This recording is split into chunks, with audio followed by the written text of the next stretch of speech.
তুমি মুখ অকস্মাতে করিল সজন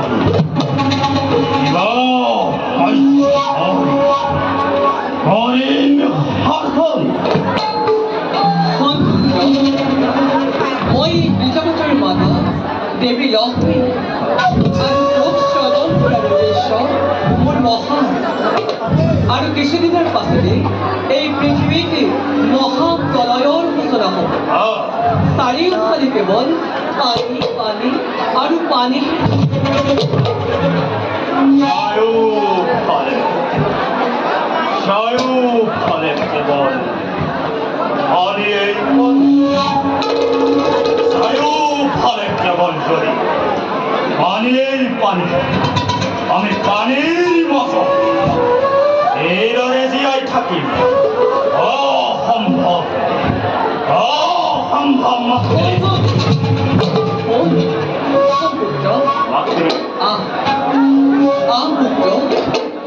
মই তোক দিছো তই স্বৰ্গ মৰ্ত্য পাতাল সকলোতে বিচৰণ কৰিব পাৰি। তোক বিষ্ণুৰ সুদৰ্শন চক্ৰ আৰু মহাদেৱৰ ত্ৰিশূলেও একো কৰিব নোৱাৰে। আৰু তোৰ শৰীৰ মই ব্ৰজময় কৰি দিছো।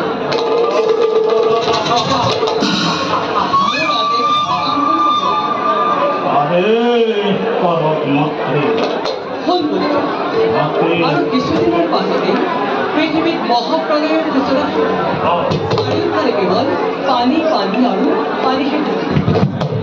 ঋষিমুনিসকলে যাত্ৰা কৰিবলৈ বেদ বেদাংগ একোৱেই বাছি নাছিল। আৰু এই সকলোবোৰ নষ্ট হোৱাৰ আগতে তই সকলো সংগ্ৰহ কৰিব লাগে। আৰু মহাপ্ৰলয় শেষ হ'লে তহঁত অসুৰবোৰে পাছৰ কল্পত তহঁতৰ সভ্যতা বিস্তাৰ কৰিব পাৰিব। আৰু তেতিয়া তই যে দেখিছ দেৱতা তই উচ্চখন ল'ব পাৰিবি।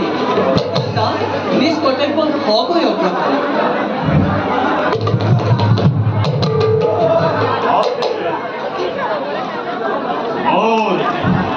পৰিচয় কি হ'ব? এই নামেৰে মই জনাজাত সময়ে ধৰাৰ পক্ষতে তোক মই মোৰ ডিঙিৰ ধাৰণ কৰা পৰিচয় সেইবাবে তোৰ নাম হ'ব। মোৰ নাম কি হ'ব মাত্ৰে?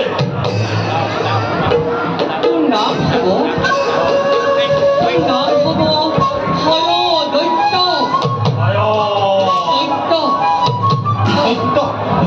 দৈত্য নামেৰে জনাজাত ভক্তই ত্ৰিভুৱনৰ মাজত এতিয়া যা নকুল পলম ধুমুহাৰ দৰে কৰ্তব্যত অগ্ৰসৰ।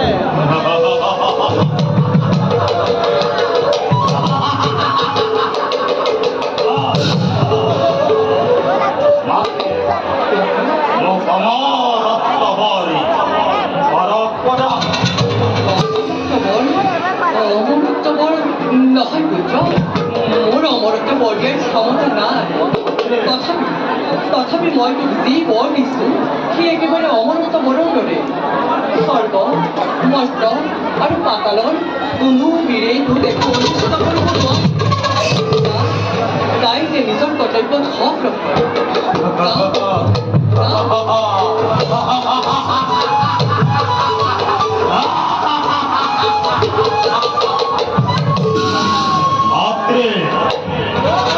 মোক আৰু এটা বৰৰ শস্য প্ৰয়োজন।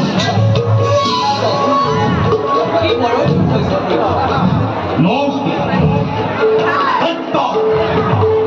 বংশ বৃদ্ধিৰ হেতু এজনী বিবাহিত ৰূপৱতী কন্যা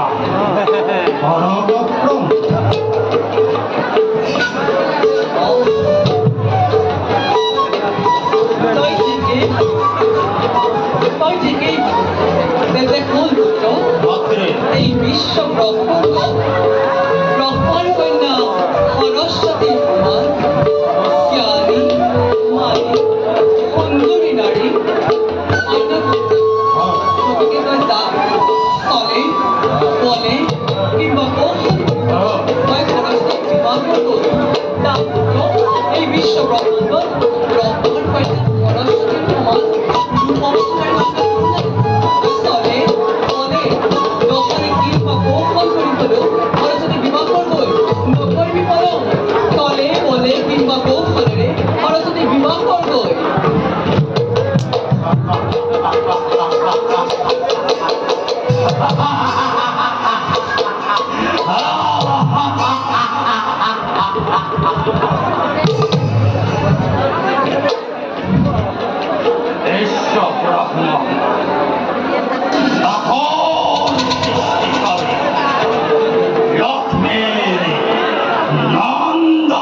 অন্তরে মানব অতলরে বাহুকিল মোর ভয়তে হব লাগিব কম্পমান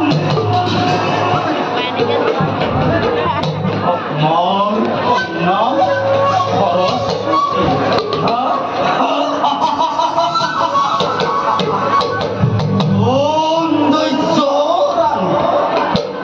কৰিব লাগিব মোৰে ভাঙিনে জানিব জগতে ও জীৱ বিশ্বই দানৱৰ হৰ্তা কৰ্তা অতি পৰাক্ৰম বীৰত্ব কিমান